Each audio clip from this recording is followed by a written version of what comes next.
Hello and welcome everybody to, according to Andrew, number 59, Wall Street Bets versus Wall Street. This shit has been spicy. It has been so much fun to watch, and thank you for kicking off 2021 with one of the most entertaining things I think I've ever seen. So thank you, Wall Street Bets. It has been meme after meme. I've been about. First there was Spiffing Brits like breaking of YouTube, which was a meme they kicked off, which I found hilarious, and now this happened and it's even more hilarious.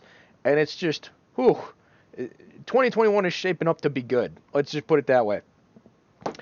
For those of you who have been not heard somehow and listen to me, before you've heard of this somehow, basically, this legend over here, known as Deep, wrong one, Deep fucking Value, he was a decided to bet on GameStop going up because back, I think it was 2019, because the new consoles were due to come out and he thought that it was undervalued. It was only at like $4 a share, and so he invested heavily in it. Um, and it turned out to work out. But before we get into that, let's get into some terminology. So, a short is when you you sell to somebody else, or you take their share, you sell it to somebody else, and then because you sell it to that other person, uh, you have to buy it back and give it to the original owner at some point in the future. And you're basically betting that it will be when you go and buy it back, it'll be a cheaper price, and then when it's a cheaper price, you give that you get to keep the difference and you hand that share back to its original owner that you borrowed it from. That's how it works basically.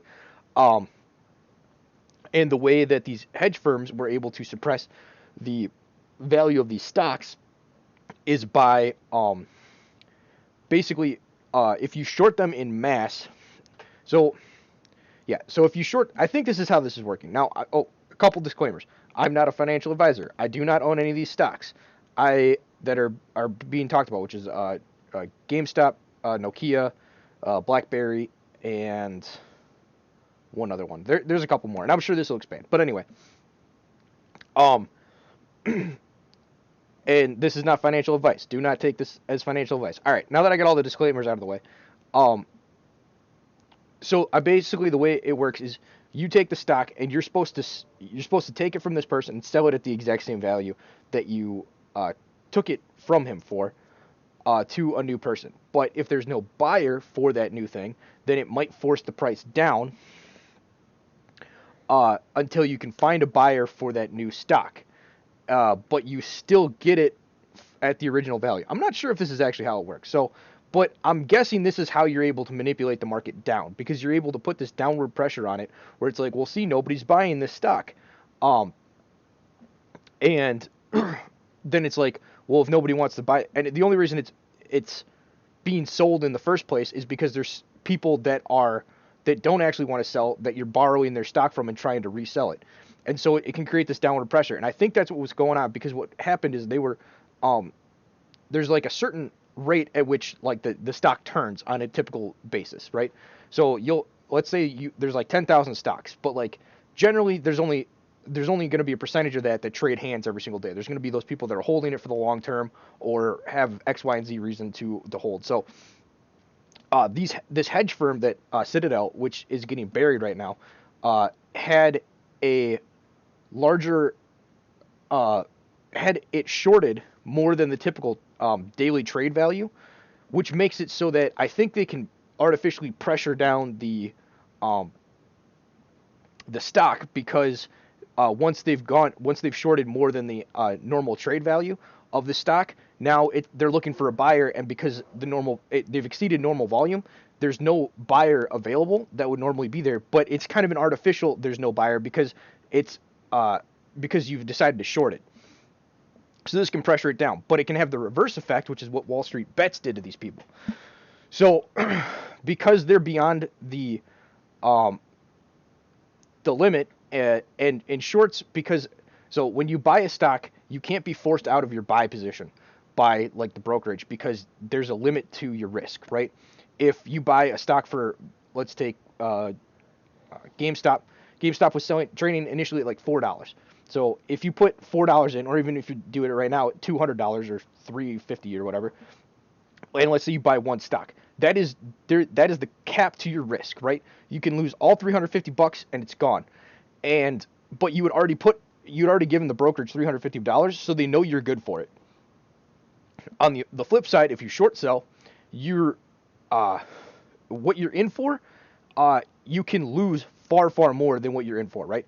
And so they have these limits that say, look, if this trade goes south, we have to pull you out because there's no limit to the amount of risk and the amount of how bad this can go, and we're not going to be holding the bag for you when you can't pay because this spiraled out of control and you decided to hold. So there's limits to that. So,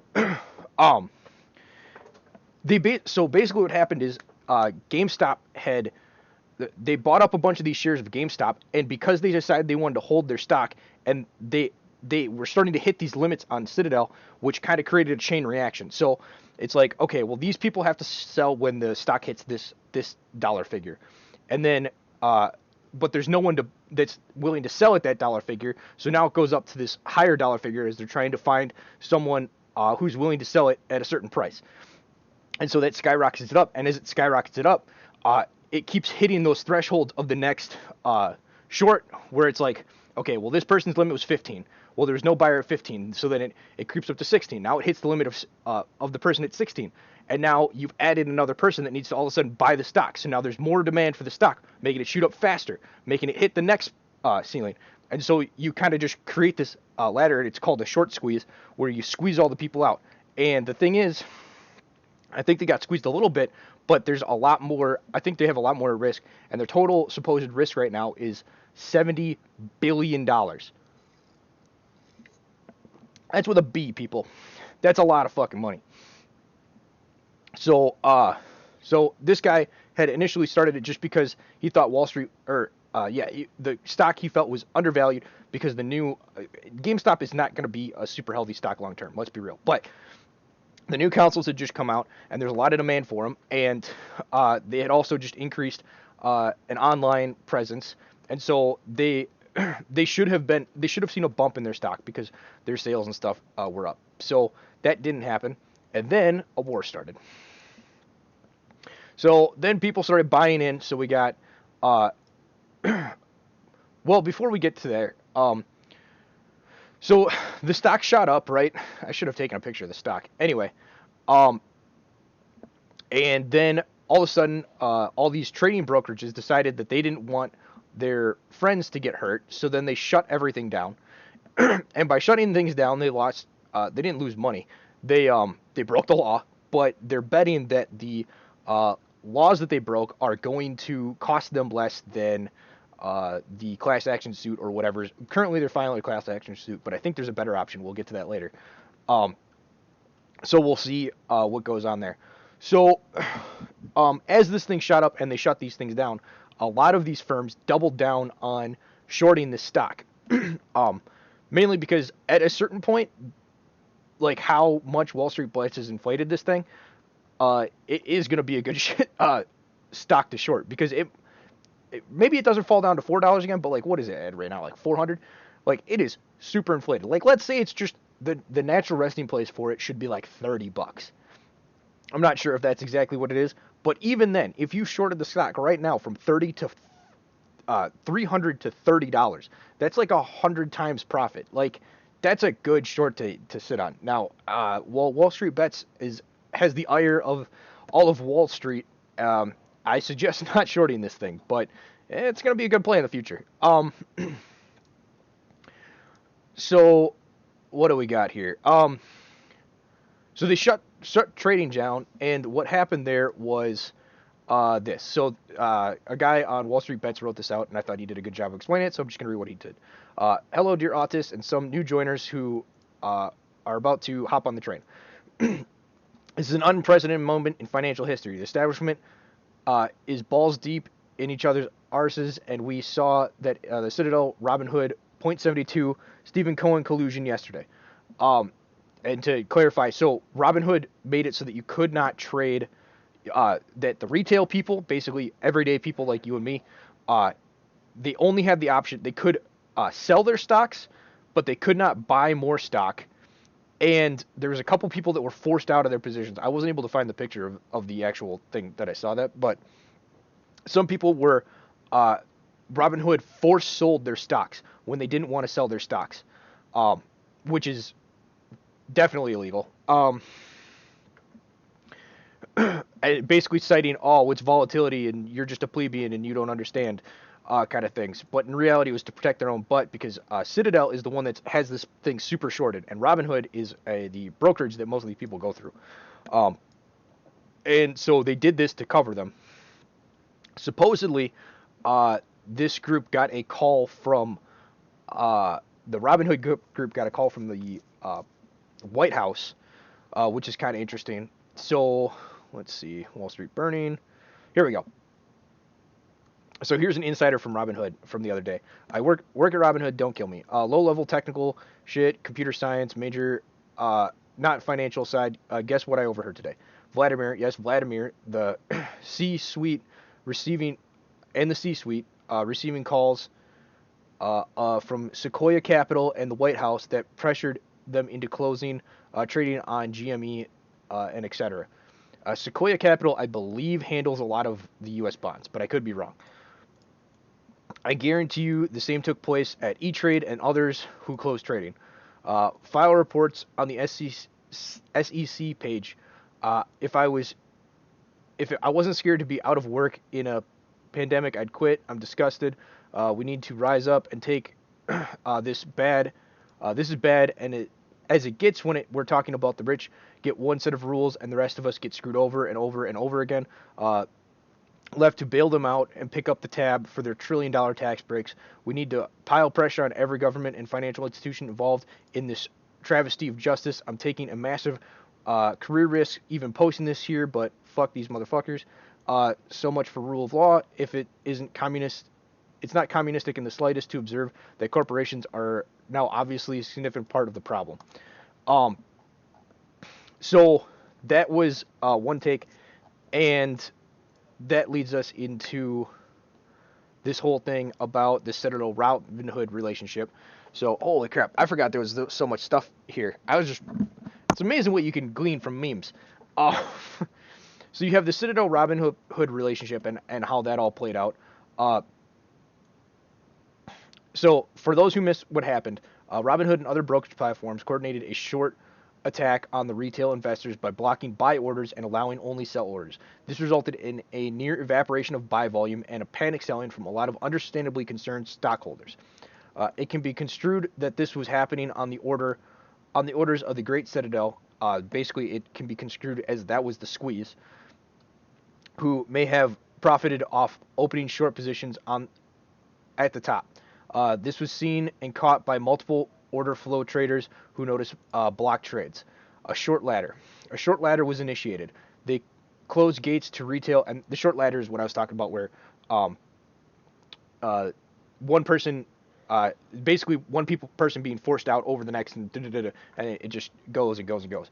They closed the gates to retail, then blocks sold orders in the open market to drive down the price. They did this between hedge funds A, B, and C to maintain positions while profiting off the short positions initiated at ATH. I'm not sure what that stands for. This can be cross-checked by looking at yesterday's volume, which was truly minimal. The HFs engineered the short ladder to use the low price to cover their short positions for cheap. Yes, the short interest dipped only marginally from 140 to 120%. The idea was to have retail offload as many shares as possible to increase float, while they may be covering the short position easy. So now that this is what they want us to sell, and they want a variety of tricks, and they will try a variety of tricks to make us sell. The short ladder was one of those. So what can we do? How will it matter? We can do the opposite of what they want us to do. We don't sell. Will this help support the short squeeze? Not selling and letting the buyers pile in will add to the buying pressure. It will also reduce float. So when the shorts do choose to cover, they will need to buy again and again and again to cover their entire position. So hear me out. Let's do some quick math. So short interest no shares shorted / no available in float equals 120%. There are more shares shorted than exist to be bought. So this is what I was talking about, where they had over shorted the stock. Investors like Burry and Cohen further reduced this float by piling in. In reality, the short is a good multiple of the float. This is my hunch. We have caught them in the balls, and they have a chance of changing the status quo. All you have to do is hold and not increase the share float. Shorting GameStop is becoming too expensive by the minute. The shorters need to pay their brokers margins to borrow shares too. By reducing the float, we can make the hedge funds bleed more. By holding the line, we make the hedge funds taste blood. To Valhalla, to the moon. I'm a retard on a break from my CFA studies, not a financial advisor yet. So, that is basically how they're going to try to break this thing, and it's been an interesting fight. And so these two are people that have come in the recent night. So, yesterday it dipped. GameStop dipped to like 200, and it jumped back up to 350. And it's mainly because of this guy.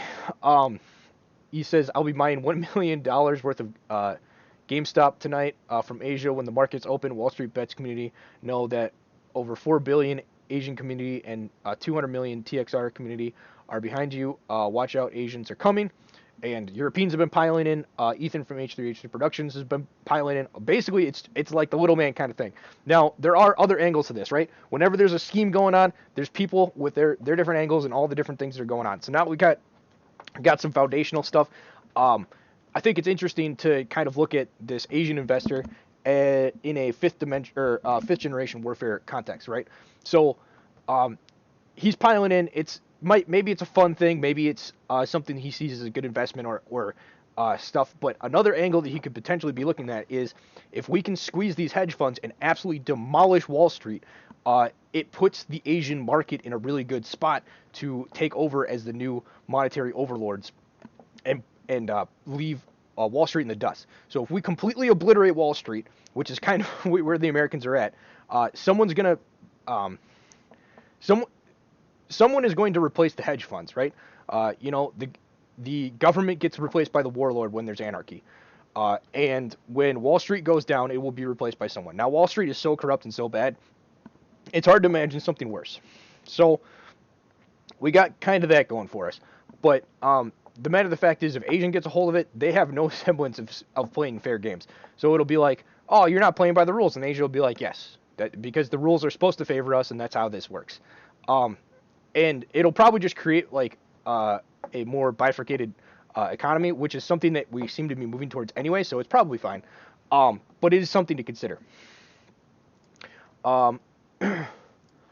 So then this is to go along with what we just kind of talked about. You guys are going to love this. I just texted a broker buddy at Morgan Stanley and asked if high net worth clients can still buy on GameStop, BlackBerry, etc. through Morgan Stanley high net worth client brokerage services.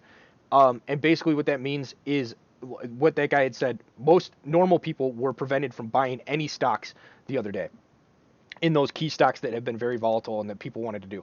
The SEC and the stockages can shut down like the stock from trading if things get too volatile, right? They can be like, okay, there's no trading on this, but that means there's no buying, there's no selling, there's no shorting. Like it freezes the stock. You can't touch it until people like cooler heads prevail. That's the idea behind it, and it was a reaction to like the 1929 thing, which had a lot of other issues, but fine, it is what it is.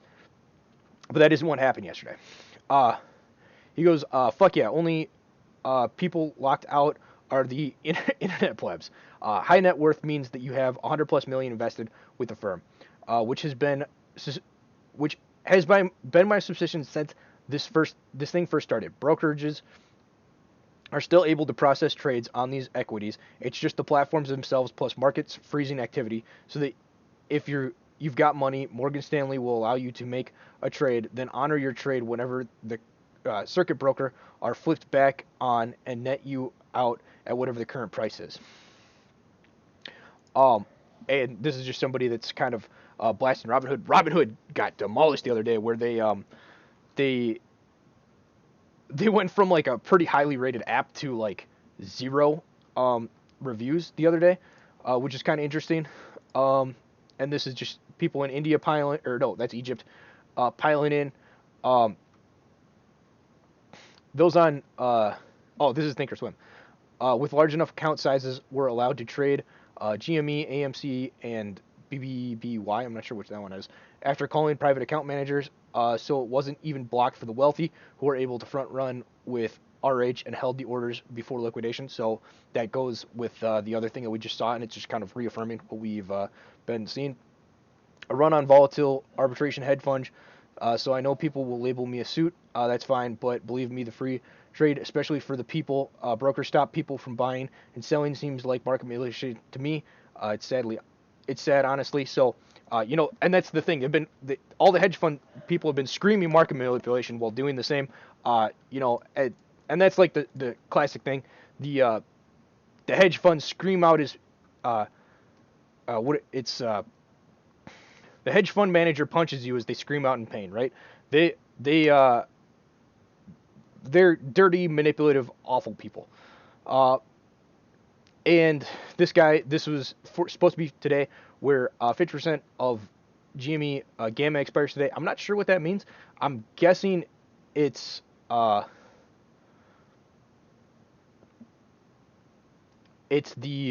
short exposure, but the total delta exposure dropped from 100 billion yesterday to 4 billion today. So that's going on there. There's the legend again.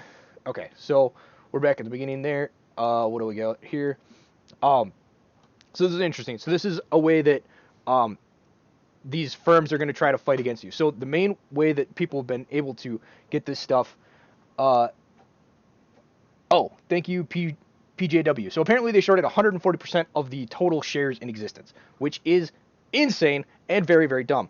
So the way they're going to get away with this in the future is places that publish how many shorts are out there are going to stop doing it so you don't get that information. Because fair, free, and transparent things are not allowed.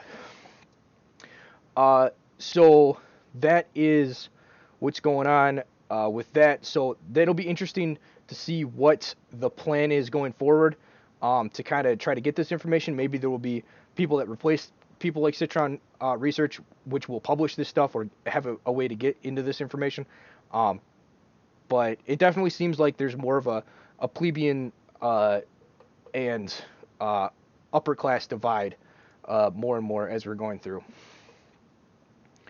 And apparently banks are getting in on it, where they're trying to limit the short seller, or what's allowed to be sold in the through amount of trades. This could just be them saying stuff to cover their ass, but you never know. Sometimes people tell the truth. And so basically all of the trades that have been placed ahead of market open were shut down in this on this app, and I believe this is in the UK.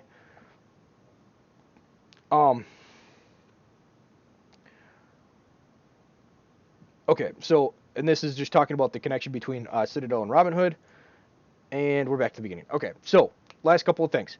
The lawsuit that's going through. Let's go through that. So for those unfamiliar, there's a way that you can break these people through the arbitration system. So Robinhood's terms of service, I know there have been class action lawsuits filed, but their terms of service technically ban class actions. Now there might be an argument that that's not legal, but there's another way in which you can get at them, and that's because they demand that you do arbitration. And the way arbitration works is it's a very consumer-friendly practice, especially in filed in mass things. So it was done this way so that you couldn't do a group action against them, but because they don't want to do a group action, they have to do each of these things on an individual basis. So what was there? It was like 5 million people that are pissed off at this whole thing. So for the cost of about $200 and some filing fees, and maybe maybe a lawyer or two, you can go through the jams process, and you basically spend $200 and they have to pay all the rest of it. And I think the general cost per client that files a jams thing for a company costs them about $10,000. So you take 5 million and multiply it by $10,000, and you're looking at as a 50 billion. All right, let's see. No, hold up. 10,000 times 5 million. It's only 50. Wait, is that 50 million? 100,000. No, it's 50 billion. So that is almost as much as what they're going to lose on this short. That can't be right. 100,000. Shit. Yeah, it's 50 billion. So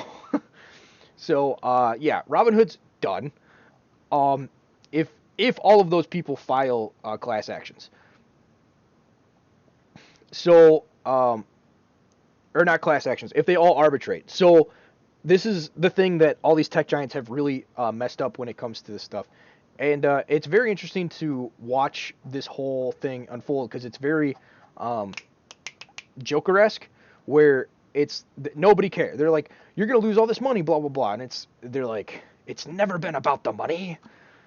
It's about sending a message, right? Like that is the attitude of this whole thing. It's like, you guys have been getting away with murder forever, and it's time to pay the piper, right?